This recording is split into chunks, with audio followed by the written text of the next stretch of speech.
Bom, hoje nós vamos falar de farmacocinética das drogas. Deixa eu só selecionar aqui a aula para a gente começar.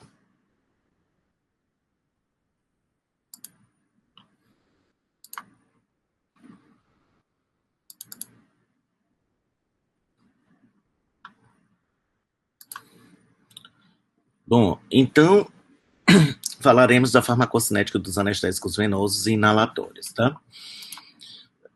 O que é que vem a ser farmacocinética? A farmacocinética, ela vai descrever o que acontece com o fármaco desde a sua administração até a sua eliminação, né? Ela vai, então, descrever os processos de absorção, de distribuição, metabolização e eliminação, tá? A farmacocinética, ela correlaciona a dose administrada com a concentração obtida no plasma, tá?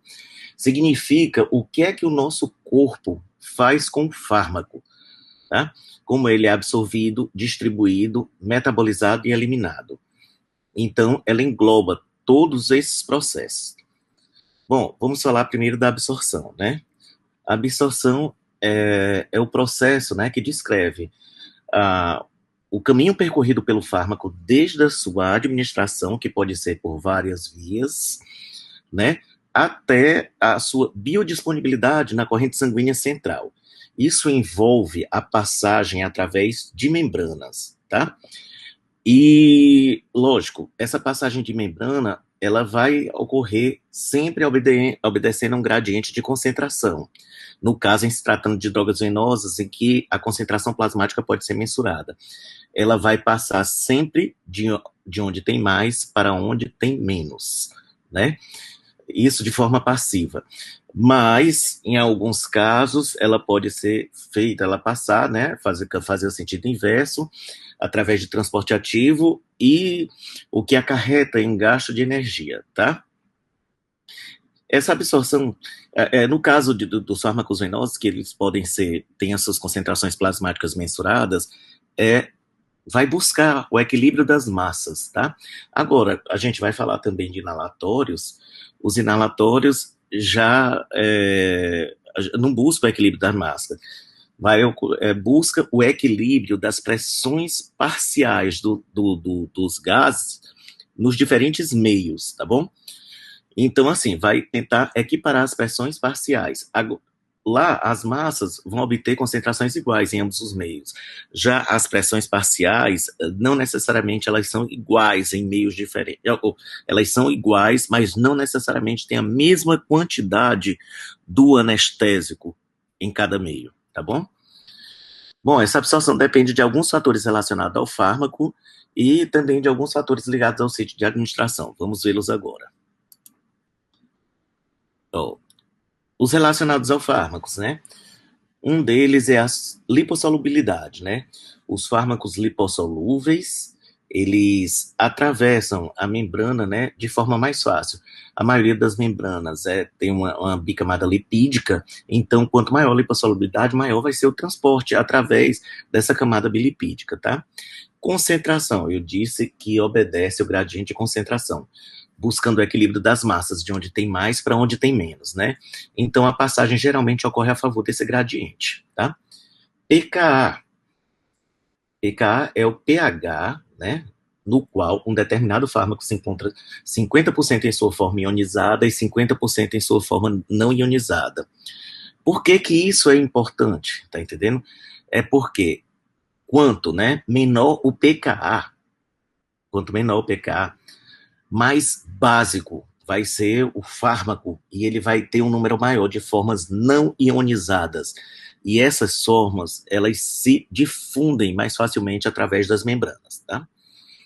Relacionados ao sítio de administração, a área de superfície disponível para absorção, por exemplo, né, os anestésicos inalatórios, eles são absorvidos, no caso, né, deles, a absorção deles a gente chama de captação, na superfície alveolar para os capilares pulmonares, né, e tem, então, uma grande superfície alveolar. Também o intestino, muitas drogas são absorvidas a nível de intestino delgado, que também tem uma grande área, né? Então, quanto maior essa superfície disponível, mais fármaco vai ser absorvido, né? O fluxo sanguíneo que banha essa área, né, de onde ele vai ser absorvido, quanto maior é ele, lógico, vai transportar, né, captar mais e transportar para os diversos compartimentos do corpo, né? E o pH a gente já falou ali, né? Que o pH, o pKa, quanto menor o pKa, mais básico essa solução tem um maior número de formas não ionizadas. Já o pH é o contrário, quanto menor o pH, mais ácido. Então tem um maior número assim, de formas ionizadas, então mais difícil vai ocorrer essa difusão através das membranas, tá? Uma absorção incompleta, né, ela vai acabar, né, por limitar as moléculas no sítio de ação, sendo que vai ter um menor pico e, consequentemente, menor efeito farmacológico, tá? A via oral, vamos ver as vias de absorção dos fármacos. Via oral, né? Quando o fármaco é ingerido por via oral, ele vai ser absorvido geralmente a nível do intestino delgado, né? O que é que ocorre? Geralmente esses fármacos, eles não são absorvidos 100% pelo intestino, né? Por exemplo, um fármaco pode ser absorvido 70% só da concentração administrada e o resto vai ser excretado na sua forma, mesmo assim, inalterada pelas fezes, ok? Então, o que vai ser absorvido ainda vai atingir a circulação porta-hepática e vai passar pelo fígado, onde vai sofrer um primeiro processo de metabolização, né? Então, diminui ainda mais a concentração por essa porção que é metabolizada. E a corrente que chega na cava, na circulação central, na cava, né, inferior, é menor ainda, tá entendendo? Então, a biodisponibilidade da droga, que é essa que chega na circulação central, é menor do que o que foi administrado, ok? Então, isso chama-se o metabolismo de primeira passagem hepático, né? Por isso, agora já vamos ver venosa, né? A gente administra na veia, então quase a totalidade do fármaco que foi administrado vai chegar na circulação central. Não vai ter esse metabolismo de primeira passagem. Então, a biodisponibilidade da droga vai ser quase 100%. Por isso que as doses de fármaco, do mesmo fármaco, quando a gente faz pela via oral, geralmente elas são maiores. Vou dar um exemplo aqui para vocês. A morfina. A morfina, quando a gente faz pela via venosa, a gente faz até 10 miligramas, e por via oral, geralmente, a gente faz 30 miligramas.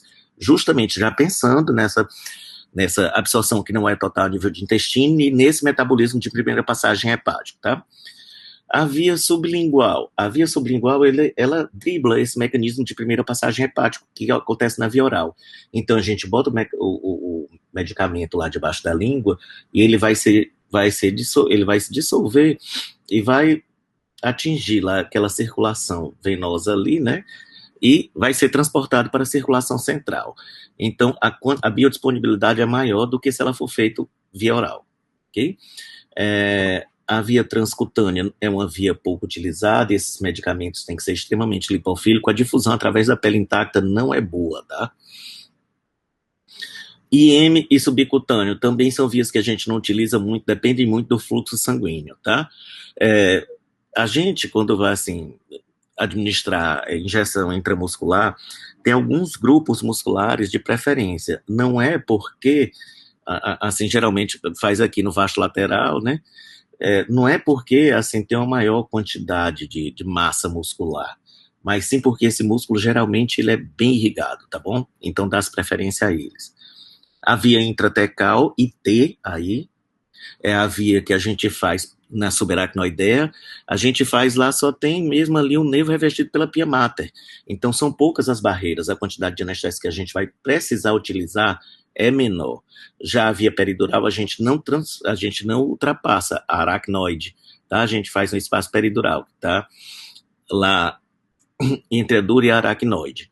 E a gente fala erroneamente, né, que a gente, quando vai fazer a RAC, a gente perfura a dura, tá? Mas a gente faz assim, na verdade, a gente perfura a aracnoide e cai lá no espaço subaracnoide, tá? A peridural, ela já não perfura a subaracnoide e ela está bem próxima lá da dura mater, né? E, assim, a quantidade de anestésico que a gente utiliza é maior do que na RAC, porque tem mais barreira para atingir o anestésico local. Porém, e vai banhar, assim, as raízes, né, que saem geralmente do saco dural, as raízes nervosas. E perineural é quando a gente faz um nervo periférico, né, a gente faz a droga, essa droga vai ser sequestrada pela gordura ali, perineural, vai ser absorvida pela circulação sanguínea, circulação linfática, todos vão competir pelo anestésico. Mas o que é que a gente quer? Que essas substâncias, né, captem o menos de anestésico possível para que ele fique ali próximo ao nervo, desempenhando a sua ação, que é o nosso objetivo, tá bom? A via inalatória, como eu disse para vocês, tem uma grande superfície, uma grande área absortiva, formada pela superfície dos alvéolos, né? Geralmente, assim, as drogas que são feitas, né, no caso dos anestésicos inalatórios, mas a gente tem outras medicações, como corticoide tópico, beta-2 inalatórios, né, que a gente usa no tratamento do broncoespasmo. Distribuição. A medicação ela vai sofrer uma diluição inicial pelo plasma e, em seguida, né, ela vai ser distribuída por todos os compartimentos do corpo. Bom, minha gente, para efeito de estudo, a gente costuma dividir o corpo em compartimentos, né? Para onde as drogas vão. Algumas drogas, elas se distribuem no modelo bicompartimental, outras no modelo tricompartimental, tá bom? Então, eu vou mostrar aqui para vocês, logo, vamos falar o modelo tricompartimental.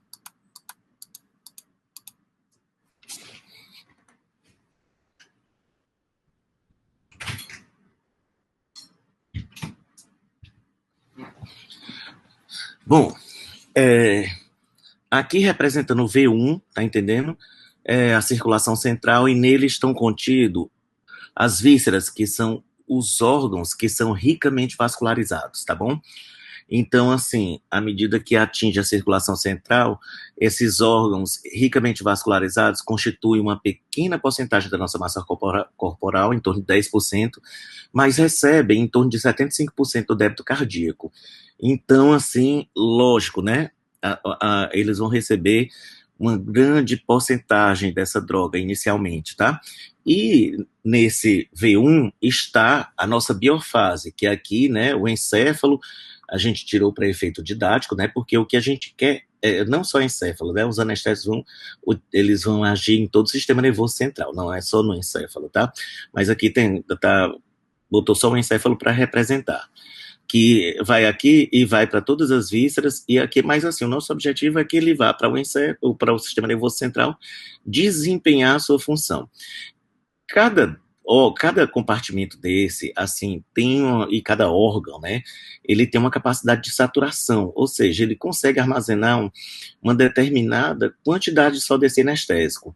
Depois que ele recebe esse anestésico, ele preenche, ele se satura e ele para de puxar da corrente sanguínea. Então, assim, para de puxar porque ele entrou em equilíbrio. Aí vai passar só para quem ainda não entrou em equilíbrio. Geralmente, né, esses órgãos ricamente vascularizados, eles entram em equilíbrio após, assim, com uns 15 minutos de anestesia. Aí, quando ele se satura, eles param de puxar e vai continuar só saindo do plasma para o V2, que é o compartimento muscular, e a gordura, tá, que é o V3. O V2, que é o compartimento muscular, ele representa geralmente 50% da nossa massa corporal e recebe 19% do débito cardíaco. A gente chama esse V2 do compartimento medianamente vascularizado, tá? Então, ele, assim, se satura geralmente com uns 45 minutos de anestesia. Aí para de puxar do V1. Então, já vamos ter dois, fica só indo para a gordura. Agora, o que é que acontece, né? À medida que o que está no plasma vai se distribuindo para os outros, a concentração aqui cai, e vai chegar um momento que essa concentração é menor do que no sistema nervoso central. O que é que acontece? A redistribuição. De onde tem mais, porque sempre vai ser no equilíbrio, de onde tem mais para onde tem menos, né? Até que essa droga volte para o V1, seja metabolizada, eliminada, que está representando, tá entendendo? Ela seja eliminada, tá? E à medida que vai sendo eliminada, vai sendo o sentido oposto, né? De onde tem mais para onde tem menos. Vai voltando dos compartimentos para vir para o plasma para ser eliminada, tá bom? A gordura geralmente representa 20, agora se o indivíduo assim for obeso, é uma maior porcentagem, tá entendendo? De massa, caso o indivíduo seja obeso, chega a 30% ou mais, e recebe uma pequena porção do nosso débito cardíaco, menos de 5%, tá? Deixa eu voltar. Eu passei logo para esse slide, que era para mostrar para vocês esse compartimento, para que a gente vá explicando os processos e vocês pudessem entender melhor, tá?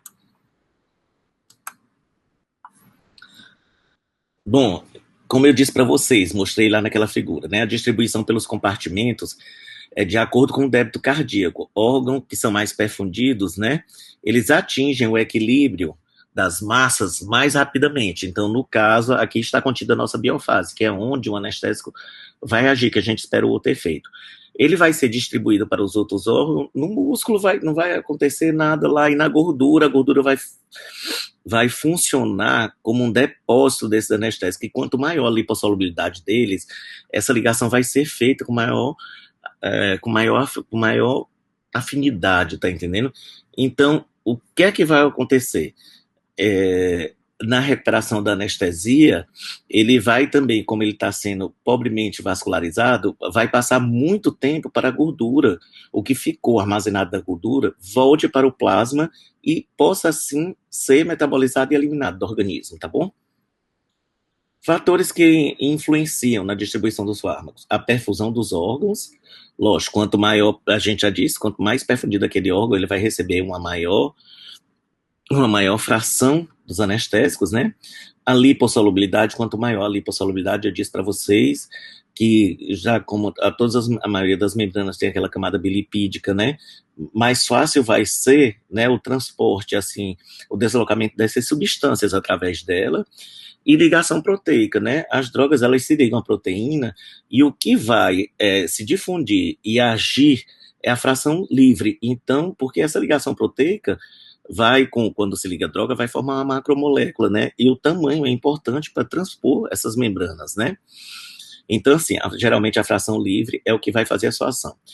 Cuidado com drogas, tá entendendo?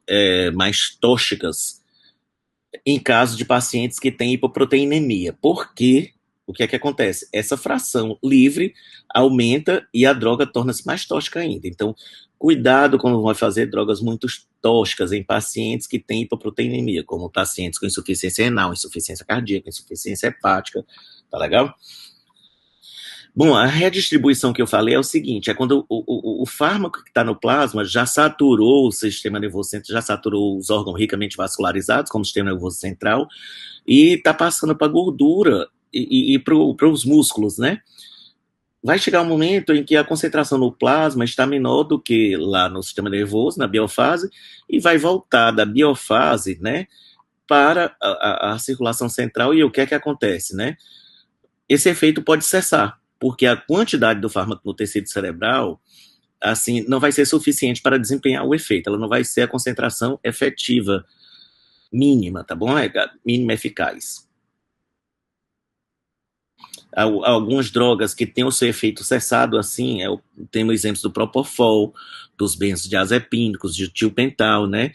E o que é que isso acontece? Por exemplo, o Propofol, quando o paciente recobra a consciência, não necessariamente ele se livrou, ele eliminou toda a droga, tá entendendo? Não tem muita droga no sistema nervoso, porém, nos outros compartimentos, existe a quantidade ainda boa da droga, que ainda vai ter que voltar para o plasma para ser metabolizada e eliminada. Apenas diminuiu a concentração dele na biofase, né? Que é onde a gente espera, né, que ele desempenhe o seu efeito. Bom, o que eu falei para vocês, né? Os casos de hipoproteinemia, ou que eu tenho dois fármacos competindo pelas proteínas, o que é que vai acontecer, né?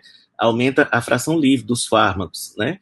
E assim aumenta a quantidade que esse fármaco, então, tende a se dissolver e disseminar mais pelo organismo, vai aumentar a captação pelos outros tecidos. Os fatores que os fatores que diminuem as proteínas plasmáticas. Deixa eu ver, eu vou corrigir bem aqui.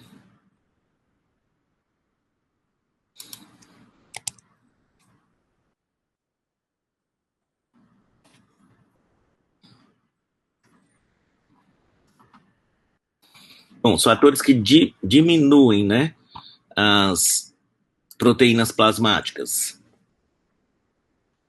Insuficiência renal, como eu disse para vocês, insuficiência hepática, insuficiência cardíaca. Insuficiência renal, a droga vai demorar mais para ser eliminada, né? Insuficiência hepática, o metabolismo está deficiente. Insuficiência cardíaca, vai passar mais tempo, porque esse débito cardíaco não é tão eficaz, ele não é tão rápido, então a droga vai passar mais tempo na circulação. Neoplasias e gestação que tem uma hipoproteinemia dilucional, tá bom? Então, nessas classes de paciente, você tem que precisa diminuir a dose, ajustando-as, né? Para que, assim, esse efeito da fração livre que vai aumentar, não vá causar, mas, assim, ser responsável por causar mais efeitos adversos.